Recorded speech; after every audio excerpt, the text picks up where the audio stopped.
નર્મદની કાવ્ય વિભાવના. મેં કહ્યું એ પ્રમાણે સુધારક યુગ અને પંડિત યુગના જે વિવેચકો છે એ વધારે કવિતાની વાત કરે છે. આમ તો વિવેચન કાવ્ય માત્ર એટલે સમગ્ર સાહિત્યનું જ હોય, એની જ વાત કરે, જે આપણે ત્યાં રાવી પાઠક ઉમાશંકરથી શરૂ થાય છે. પણ બકર ઠાકોર સુધી આપણે વધારે વાત પદ્યની કરી છે, ગદ્યની બહુ ઓછી કરી છે. નવલરામ ગદ્યની વાત કરે છે પણ ઓછી અને સ્વતંત્ર. તો નર્મદ જ્યારે કોને કવિતા કહેવાય? નર્મદની કાવ્ય વિભાવનામાં 3 વસ્તુ યાદ રાખવાની છે.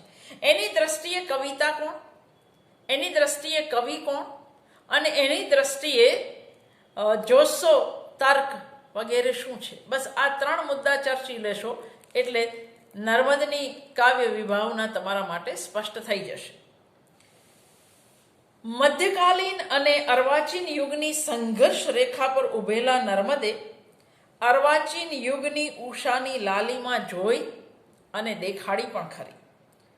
કવિ અને કવિતા નામના એના લેખમાં એ કવિ કોને કહેવા એ વિશે જણાવતા કહે છે, જે લાગણીઓને વશ છે, જે કામ ક્રોધ વગેરેને સારી પેઠે ઓળખે છે, જેનું જેવું દીઠું સાંભળ્યું તેવું બોલવાની, કરી દેખાડવાની અથવા કોઈ પણ રીતે સમજો એમ જુક્તિથી રંગીને બતાવવાની જેની શક્તિ છે એમને કવિ કહેવા. બીજી વ્યાખ્યા આપે છે, જેનું રસજ્ઞાન થનથન કરી રહ્યું છે, જે લાગણીઓને વશ છે, જે કામ ક્રોધ વગેરેને સારી રીતે સમજે એમ જુક્તિથી રંગીને બતાવવાની જેની શક્તિ છે એમને કવિ કહેવા. આવું નર્મદ પોતાની કાવ્ય વિભાવનામાં કહે છે. નર્મદે મુખ્યત્વે જે એના વિવેચન વિષયક વિચારો જે પ્રગટ કર્યા છે એ નીચે મુજબ છે પુસ્તકો અથવા લેખ. પહેલું, કવિ અને કવિતા વિષયક નિબંધ. બીજું, મધ્યકાલીન કવિઓ વિશેના લેખ.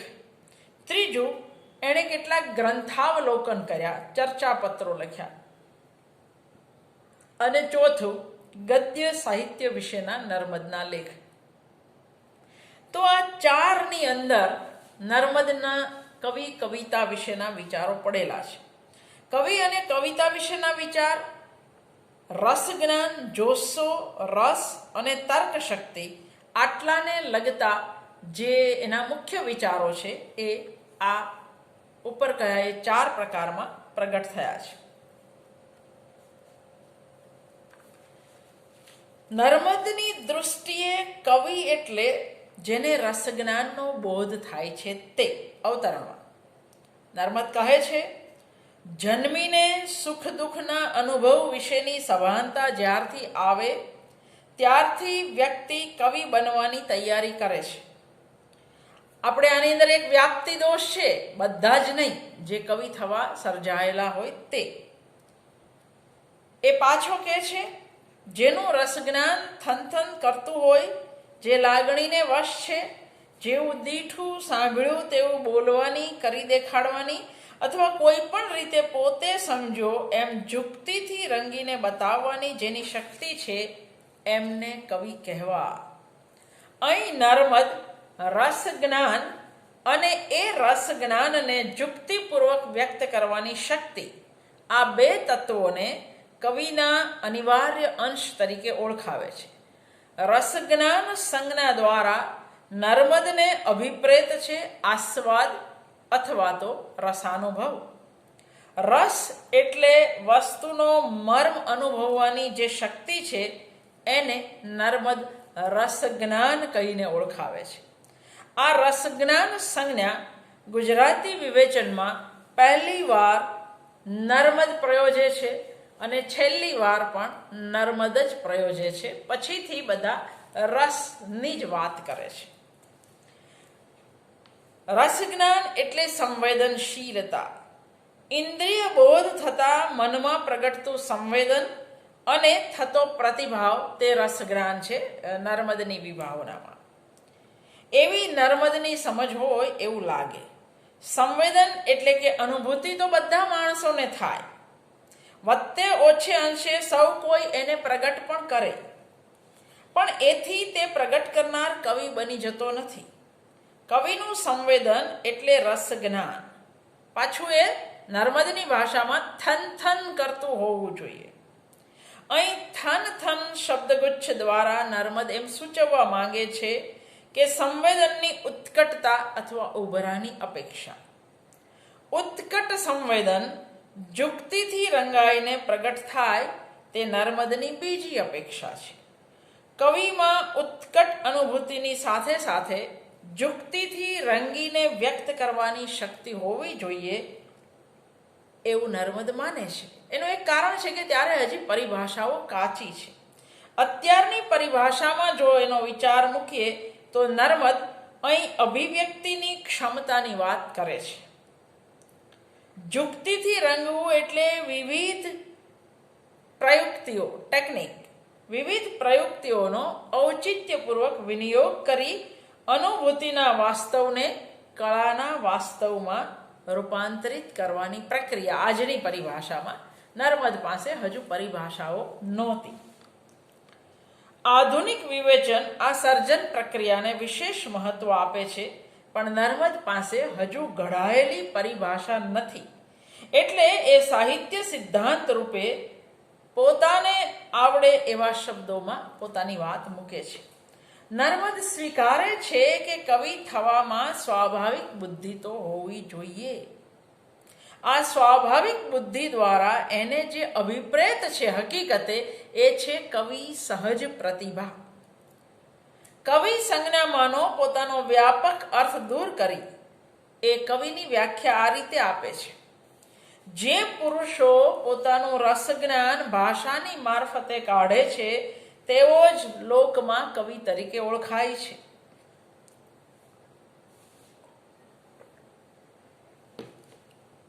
જો સીધી વસ્તુ માધ્યમ ભાષા હોય તો કવિ, માધ્યમ રંગરેખા હોય તો ચિત્રકાર, માધ્યમ ઈંટ ચૂનો પથ્થર હોય તો શિલ્પી, તો નર્મદ સ્પષ્ટ તો છે પણ પરિભાષા નથી. ફરી એકવાર કહું છું, નર્મદ કવિની વ્યાખ્યા આપે છે: જે પુરુષો પોતાનું રસજ્ઞાન ભાષાની મારફતે કાઢે છે તેઓ જ લોકમાં કવિ તરીકે ઓળખાય છે. પાછો આગળ વધીને નર્મદ કહે છે, લાગણી, સંવેદન કે અનુભવને ભાષામાં અભિવ્યક્ત કરનારો કવિ કહેવાય છે. આધુનિક વિવેચન કવિના કવિકર્મ રૂપે ભાષા કર્મને ઓળખાવે છે. એ રીતે નર્મદ ચર્ચા નથી કરતો, પણ આરંભકાળથી જ કવિની કવિત્વ શક્તિના સંદર્ભમાં રસજ્ઞાનને જુક્તિથી ભાષા દ્વારા રંગીને અભિવ્યક્ત કરવાનું હોય એ વાત તો નર્મદ કરે છે, એટલે એ એક નોંધપાત્ર મુદ્દો છે. ભાષામાં રચાતી રચનાને કવિતા તરીકે ઓળખ્યા પછી નર્મદ એક બીજો મહત્વનો મુદ્દો ચર્ચે છે. સાહિત્યમાં ભાષા બે ભિન્ન સ્વરૂપે પ્રયોજાય છે: ગદ્ય અને પદ્ય. સર્જનાત્મક સાહિત્યની ભાષાનું માધ્યમ ગદ્ય કે પદ્ય કે પછી બંને? નર્મદ આ પ્રશ્ન આ રીતે મૂકે છે કે શું ગદ્ય લેખક અને પદ્ય લેખક બંનેને કવિ કહેવાય, કે માત્ર છંદોબદ્ધ કવિતા લખનારને જ કવિ કહેવાય? પિંગળ પ્રવેશ નામના પોતાના પુસ્તકમાં નર્મદ પ્રશ્ન પૂછે છે કે અક્ષર માત્રના નિયમવાળી ભાષાને જ કવિતા કહેવી અને ગદ્યને કવિતા ન કહેવી? નર્મદ આ વાતને રદિયો આપતા કહે છે, કવિતા પદ્યમાં જ હોય એમ નહીં, તે છંદોબદ્ધ રચના જ હોય તેમ પણ નહીં, તે ગદ્યમાં પણ હોઈ શકે છે. આપણે સમજી શકીએ કે હકીકતે એ સમગ્ર સર્જનની વાત કરી રહ્યો છે. સંસ્કૃત આલંકારિક વિશ્વનાથનું એક વાક્ય છે, વાક્યમ રસાત્મક કાવ્યમ. વાક્યમ રસાત્મકમ કાવ્યમ. એને નર્મદ ખપમાં લઈને કહે છે, જેમાં રસ હોય એને કવિતા કહેવી, પછી તે ગદ્ય હોય કે પદ્ય, ગમે તે હોય. નર્મદને કવિતા સંજ્ઞા દ્વારા સમગ્ર સર્જન અભિપ્રેત છે તે આપણને અહીં સમજાય. કવિ અને કવિતા નિબંધમાં એક સ્થળે એ એવું કહે છે કે જે ગાયન છે તે ઘણું કરીને કવન હોયા વગર રહેનાર નહીં, અને જે કવન છે તે તો ગાયન થવું જ જોઈએ. આ ગાયન સંજ્ઞા નર્મદ છંદોબદ્ધ વાણી પદ્યના અર્થમાં પ્રયોજે છે. આમ નર્મદના કાવ્ય વિચારમાં તેના ગદ્ય પદ્ય સ્વરૂપના સંદર્ભે એક પ્રકારનો વિરોધાભાસ દેખાય છે. એક જગ્યાએ એ જુદું કહે છે અને બીજી જગ્યાએ પાછું જુદું કહે છે. હજી ગદ્યના મુકાબલે પદ્યનું મહત્વ એની દ્રષ્ટિએ કવિતામાં વધારે છે, કારણ કે આખો મધ્યકાળ અને એના પછી આ પહેલો માણસ છે જે પદ્યની જગ્યાએ ગદ્યની અને સ્થાપના કરવાની, તો સ્વાભાવિક છે એ પદ્ય બાજુ વધારે નમવાનો.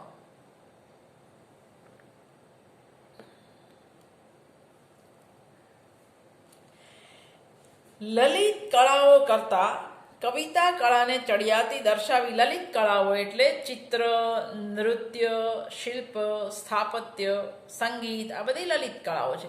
સાહિત્ય પણ લલિત કળા જ છે, પણ એ બધી કળાઓમાં કવિતા કલાને ચડિયાતી દર્શાવી કવિત્વનું ગૌરવ સ્પષ્ટ કર્યા પછી કવિતા અને ઇતિહાસ એ બેમાં કવિતા ઇતિહાસ કરતાં કઈ રીતે વિશિષ્ટ ગૌરવપ્રદ છે એ અંગેનો એ વિચાર કરે છે. નર્મદ કહે છે, કવિતા ઘણી ગંભીર અને સઘળા કાળને સારું છે, દરેક સમય માટે છે. ઇતિહાસ તો અપૂર્ણ છે અને કેવળ ભૂતકાળની જ વાત કરી શકે છે. એટલે એની દ્રષ્ટિએ ઇતિહાસ કરતાં કવિતા ચડિયાતી, અને એ વાત સાચી છે. એરિસ્ટોટલમાંથી વિચારણા લઈ કવિતાની વિશિષ્ટતા દર્શાવતા બે ગુણ નર્મદ નોંધે છે. એક, વર્તમાન કાળની જ વાત સૂક્ષ્મ નજરથી જોઈ છે, એટલું જ નહીં એની ખોડ બતાવી નવી સૂચના બતાવે છે કવિતા. એટલું જ નહીં વર્તમાનને જોઈ ભવિષ્ય કહે છે, જે ઇતિહાસ નથી કરી શકતો. આ બંને ગુણ કવિતાની વિશિષ્ટતા બતાવવા ઉપરાંત નર્મદની સાહિત્ય કળા પાસેની અપેક્ષા શી છે એનું પણ સૂચન કરે છે. નર્મદ એમ માનતો લાગે છે કે કાવ્ય મનુષ્યને નીતિ અને ધર્મનો ઉપદેશ દઈ શકે છે, પ્રજાકીય ઘડતર સાહિત્ય કરી શકે છે, કારણ કે કવિતાનો સર્જક કવિ ક્રાંતદર્શી હોય છે. તેથી તે જીવનની સંભવિતતાઓના ઈશારા આપી શકે છે. આપણે આજે માનીએ છીએ કે કવિ દૂરનું જોઈ શકે છે, એ ભવિષ્યવેત્તા હોઈ શકે છે, જે ઇતિહાસકાર હોતો નથી. એ માત્ર ભૂતકાળની અને ભૂતકાળની ભૂલોની જ વાત કરી શકે છે. કવિતાનું પ્રયોજન ધર્મ કે નીતિનો ઉપદેશ આપવાનો છે, પણ નર્મદ કહે છે કે એ ઉપદેશ ઉઘાડો હોવો જોઈએ નહીં. મેં હમણાં જ કહ્યું, એ કૃતિમાંથી આવતો હોવો જોઈએ, કૃતિમાં ઉપરથી લાદેલો હોવો જોઈએ નહીં. પણ નર્મદ પાસે પરિભાષા નથી, એટલે કહે છે કે કવિતાનું પ્રયોજન ધર્મ અને નીતિનો ઉપદેશ આપવાનું છે, પણ એ ઉપદેશ ઉઘાડો હોવો જોઈએ નહીં. કવિતા, હવે નર્મદની પરિભાષામાં કહું છું, અવતરણ ચિહ્નમાં, કવિતા તે જ કે જે ગુપ્ત રીતે અસર કરી આપણા મનની સાથે વાતો કરે છે, જે આપણી પરોપકાર બુદ્ધિ અને દયાને જાગતી કરે છે, જે પ્રીતિના જોસ્સાને બહાર કાઢે છે, જે પડતી દશામાં દિલાસો, ચડતીમાં ક્ષમા અને જિંદગાનીમાં નાના પ્રકાર એટલે વિવિધ પ્રકારના નિર્મળ સુખ આપે છે, એ જ કવિતા. કાવ્ય પ્રયોજન આમ સહેતુક સપ્રયોજન હોવું જોઈએ એવો સ્પષ્ટ મત નર્મદ ધરાવે છે. પરંતુ એ પ્રયોજન કવિતામાં સિદ્ધ થતું હોવું જોઈએ, ગુપ્ત રીતે. એ વ્યંજના માટે કહે છે એવું આપણે આજે સમજવું જોઈએ, કારણ કે ત્યારે એની પાસે આ સંજ્ઞા નહોતી. કવિતા પાસે નર્મદની અપેક્ષા સચ્ચિદાનંદના અનુભવની છે. ઈશ્વર પ્રાપ્તિ, બ્રહ્માનંદ, સહોદર આનંદ, આ બધી આપણી સંસ્કૃત વિવેચનામાં આવી જ ગયું છે. તો કવિતા પાસે નર્મદની અપેક્ષા સચ્ચિદાનંદના અનુભવની છે. ખુદ ઈશ્વરના પ્રાપ્તિ થાય ને જે આનંદ થાય તે. અખાની કવિતા વિશે લખતા નર્મદ કહે છે, અખાની કવિતા માત્ર જ્ઞાનવાળી અને શુષ્ક છે. એ કવિતાથી સચ્ચિત થવાય છે, પણ સચ્ચિદાનંદ થવાતું નથી.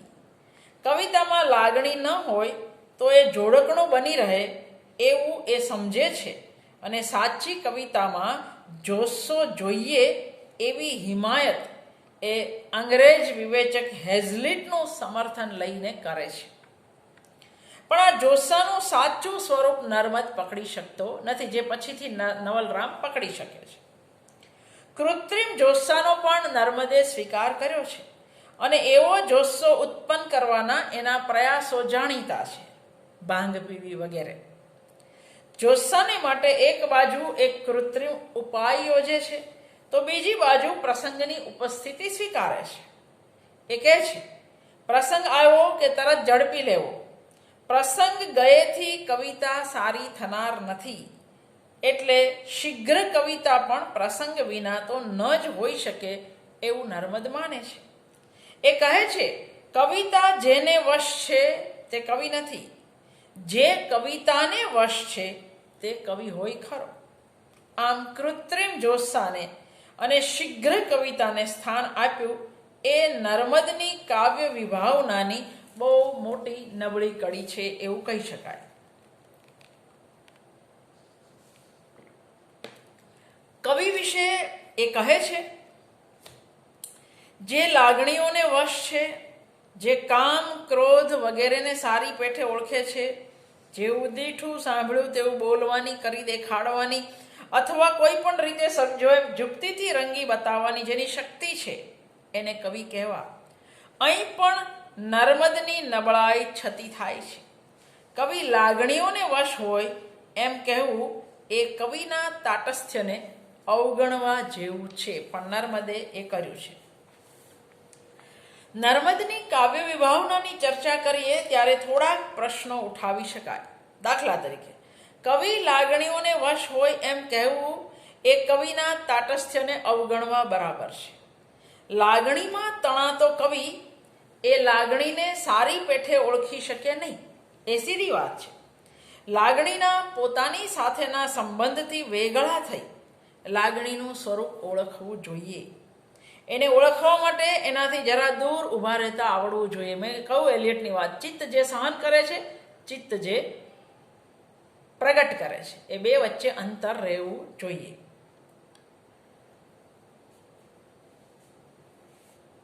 લાગણીનું સાચું સ્વરૂપ ઓળખવા માટે એનાથી જરા દૂર ઊભા રહેતા આવડવું જોઈએ. એટલું જ નહીં, કવિતામાં તો એ લાગણીનું નવ વિધાન થવું જોઈએ. મેં કહું ને કે લાગણી નથી નિરૂપવાની, એ તો સામગ્રી છે. એનું રૂપાંતરણ કર્યા પછી, કળાકીય કોટીએ રૂપાંતરણ કર્યા પછી એને નિરૂપવાનું છે. કવિતામાં એ લાગણીનું નવ વિધાન થવું જોઈએ, એટલે કે નવ સર્જન થવું જોઈએ. એક અનુભૂતિની ક્ષણે જન્મેલી લાગણી એના એ જ સ્વરૂપે કાવ્યમાં આવિષ્કાર પામે તો કાવ્ય નબળું બને. એની અલૌકિક સૃષ્ટિ એ ઊભી કરી શકે નહીં, કારણ કે એ વખતે એનો પિંડ બંધાયો હોતો નથી. લાગણીનો એ પિંડ બંધાતી વેળાએ કવિચિત્ત એમાં પોતાના પ્રાપ્ત સંસ્કારોમાંથી કંઈક નવું ઉમેરે છે, જેને આપણે રૂપાંતરણ કહીએ છીએ. અને એ ઉમેરણમાંથી અને એમાંથી ગાળી નાખવા જેવું એ કંઈક ગાળી પણ નાખે છે. કવિચિત્તમાં ઉદ્ભવેલો આ બધું થાય છે ક્યાંક કવિચિત્તની અંદર, અને પછીથી એ પ્રગટ કરે છે. જો આ પ્રક્રિયાની નર્મદને સૂઝ હોત તો એણે આ પ્રકારનું વિધાન ન કર્યું હોત, અને જોશો ઉભરોની વિભાવનામાં મુસ્તાક રહી એ નબળી કવિતાઓના પ્રદેશમાં અટવાયો ન હોત. જેવું દીઠ્યું સાંભળ્યું તેવું કવિ બોલે એ વિધાન પણ ન ચાલે. જો નર્મદના સમજવામાં આવી વાત હોત તો એ ન ખરાત. જ્યાં લાગણીનું નવ સર્જન ન થયું હોય, જ્યાં કવિની અનુભૂતિ કોઈ વિશિષ્ટ પિંડ ધારણ કરીને અવતરતી હોય, ત્યાં જેવું દીઠું સાંભળ્યું એવો નર્મદ આગ્રહ રાખે એ યોગ્ય નથી. પણ નર્મદની કાવ્ય વિભાવનામાં થયું છે પેલા ગણિતના દાખલા જેવું કે પહેલું પગલું ખોટું પછીના બધા પગલાં ખોટા. એટલે નર્મદે પહેલી જે માન્યતા પોતાની પ્રગટ કરી એના કારણે એ ધીરે ધીરે કરતા એની બધી જ વાત પછીથી ખોટી થાય છે. અનિરુદ્ધ બ્રહ્મભટ્ટના અન્વીક્ષા નામના પુસ્તકમાં આ આખી ચર્ચા છે. તમારું આમાંથી કંઈ રહી જતું હોય તો તમે ત્યાંથી પણ જોઈ શકો છો. કવિ અને કવિતા નામના નિબંધમાં નર્મદ કહે છે, સારા વિદ્વાન એમ કહે છે કે કવિતાનું મુખ્ય તાકવું આનંદ તરફ છે. માટે જે અલૌકિક વર્ણન અને વાતોથી આશ્ચર્ય અને ખુશી ઉપજે તે વર્ણન અને વાતો ઉપયોગમાં આવવી જોઈએ. એવું કંઈ જરૂરનું નથી કે વસ્તુઓ આશ્ચર્ય ઉપજાવે તેવી જ જોઈએ. એ ગમે તેવી હોય, પણ તેને જે તર્કથી વણાયેલું અને રંગાયેલું વસ્ત્ર પહેરાવવું એ તર્ક તો અલૌકિક હોવો જોઈએ ખરો. આ અલૌકિક તર્ક નર્મદ ક્યાંથી લાવ્યો છે? તો જે કોલરીજની ઇમેજિનેશન ની આખી જે વિભાવના છે એમાંથી લાવ્યો છે. નર્મદ કહે છે, એક, બે અથવા વધારે વિચારોને પોતાની તરફનો પ્રકાશ આપી રંગનાર અને તેજી આપનાર અને એમ કરીને નવો વિચાર ઉત્પન્ન કરનાર એવી જે મનની શક્તિ તે તર્ક બુદ્ધિ. હવે એમ કહેવાને વાજબી ધારીએ છીએ કે કવિતાની જણતી તે તર્ક બુદ્ધિ છે. જણતી એટલે જનેતા. આ નર્મદ બહુ સ્પષ્ટપણે માને છે. નર્મદની કાવ્ય વિભાવનાની નબળી કડી એ છે કે એક બાજુએ અનુભૂતિની સચ્ચાઈને વફાદાર રહેવા જતા, એને અતિશયોક્તિ ભરી રીતે બતાવવા જતા એ લાગણીના પ્રવાહમાં તણાયો છે, એને વશ બની ગયો છે, કવિનું તાટસ્થ્ય ખોઈ બેઠો છે. તો બીજી બાજુ કૃત્રિમ જોશો પેદા કરી કોઈ પણ રીતે સમજો એમ જુક્તિથી રંગીને બતાવવા જતા અનુભૂતિની સચ્ચાઈના પાયા વિનાની એક તરંગી દિવાલ એ ઊભી કરી બેઠો છે. નર્મદે પોતાના જોસ્સાને ક્યારેક કૃત્રિમ રૂપ આપેલું છે એ એના કાવ્યો આપણને કહે છે. પોતાની માન્યતાના કારણે જ નર્મદ એ રસ્તે ગયો હશે. બાકીની સમજ કેટલી સારી છે જુઓ. એ કહે છે, કવિતાની રચના કરવામાં છેલ્લો દશક એટલે છેલ્લો અક્ષર સરખો લાવવાની કોઈ જરૂર નથી. એટલે ચડે પડે રડે એવું તમે કરી દો એટલે કવિતા થઈ જાય એવું નથી. નર્મદ કહે છે, કવિતાની રચના કરવામાં છેલ્લો દશક સરખો લાવવાની કંઈ જરૂર નથી. આવું સમજનાર સમકાલીન કવિઓને ટોકનાર અને પારસી ભાઈઓની કવિતા સાડી પહેરીને અંગ શોભાવતી નથી, પણ વાઘરણની પેઠે છેલ્લા દશક રૂપી કપડાના કકડાથી એબ ઢાંકે છે. આવું કહેનાર નર્મદ કોણ જાણે કેમ પોતે પ્રાસ, અનુપ્રાસ અને યમક સાંકળીની રચનાઓમાં અટવાયો છે. દિલદારને સલામ નામની કવિતામાં એ જોડ કોડ હોડની સાથે સોડ લાવી અને તદ્દન સ્થૂળતામાં સરી પડે છે. એને નર્મદની ખોડ કેવી કે બીજું કંઈ એવો પ્રશ્ન થાય. નર્મદના વિચારો એના પોતાના વિધાનોનો આધાર લઈને જોઈએ છીએ ત્યારે લાગે છે કે નર્મદ આપણો પહેલો વિવેચક છે અને તેથી તર્કયુક્ત શાસ્ત્રીય રીતિથી ભલે તેના વિચારો ગ્રથિત નથી થયા, વિચારોને યોગ્ય શબ્દો વડે અભિવ્યક્તિ નથી મળી, પણ મૂળભૂત પ્રશ્નો સર્જનાત્મક સાહિત્ય પરત્વેના જેવા કે કવિનું વ્યક્તિત્વ, કવિતાનો હેતુ, એનું માધ્યમ, એનું સ્વરૂપ, અન્ય કળાઓમાં કવિતાનું સ્થાન, અન્ય વિદ્યા શાખાઓ એટલે કે ઇતિહાસ વગેરે સાથે એનું સ્થાન, આવા પાશ્ચાત્ય વિવેચન પરંપરાએ ઊભા કરેલા અને ચર્ચેલા પ્રશ્નોના મંડાણ નર્મદ કરે છે. આ વાત જ એની વિવેચક તરીકેની ઓળખ માટે પૂરતી છે એવું કહી શકાય. પછીથી નવલરામ એને પરિષ્કૃત કરે. સુધારક યુગમાં સાહિત્ય વિવેચનના મહત્વના પ્રશ્નોને ઊભા કરવાનું, સાહિત્ય વિવેચનના મહત્વના પ્રશ્નો ઊભા કરવાનું અને પ્રાપ્ત સંજોગોમાં પોતાની રીતે શક્ય તેટલી ચર્ચા વિચારણા કરી છૂટવાનું માન નર્મદના ફાળે જાય. ધીર ગંભીર પર્યેષક નહીં, પણ કવિતા માટે મથામણ કરતા અને સર્જનનો સાચો રસ્તો ખોલતા જિજ્ઞાસુનો પરિચય આપણને નર્મદની વિવેચનામાં વધારે થાય છે. એટલે એના વિવેચનમાં આપણે જોઈ શકીશું કે એના સર્જનના માર્ગમાં જે પ્રશ્નો એની સામે ઊભા થતા ગયા એ પ્રશ્નોનો તાગ લેવા માટે એ મથતો રહ્યો છે અને એટલે જ કદાચ એનું વિવેચન એ પ્રકારનું બન્યું છે. નર્મદે કૃત્રિમ જોસાને અને શીઘ્ર કવિતાને જે સ્થાન આપ્યું એ એની વિવેચનાની સૌથી નબળી કડી કહી શકાય. તો આ આપણો પહેલો વિવેચક નર્મદ. સાહિત્યના ઘણા બધા વણખેડાયેલા પ્રકારોની સાથે જ વિવેચન પ્રકારનું ખેડાણ પણ નર્મદના હાથે જ શરૂ થયું. સાહિત્ય વિવેચનના મહત્વના પ્રશ્નો ઊભા કરવાનું અને પ્રાપ્ત સંજોગોમાં પોતાની રીતે શક્ય તેટલી ચર્ચા વિચારણા કરી છૂટવાનું માન નર્મદના ફાળે જાય. એના સર્જનના માર્ગમાં જે પ્રશ્નો ઊભા થતા ગયા એ પ્રશ્નોનો તાગ લેવાય મથ્યો. તેથી એના વિવેચનમાં વર્ક સ્ટોપ ક્રિટિસિઝમના અંશો જોવા મળે છે. સુધારક યુગમાં સભારંજની, બોધલક્ષી, ચાતુરી પ્રધાન કવિતાની બોલબાલા હતી. કવિને વશ કવિતા આવી કવિતા ન કહેવાય. શબ્દ પ્રધાન, ચાતુરી પ્રધાન કવિતા પણ કવિતા નહીં એવું કહેનાર નર્મદ પહેલો હતો. અને છતાંય આદ્ય વિવેચક આપણે નવલરામને કહીએ છીએ. એનું કારણ એ છે કે ત્યાં આગળ થોડી શાસ્ત્રીય વિચારણા અને જોશો, તર્ક વગેરે પોતાના સાચા અર્થ સુધી પહોંચે છે એટલા માટે. બાકી પહેલો વિવેચક મથામણ કરનારો તો નર્મદ જ.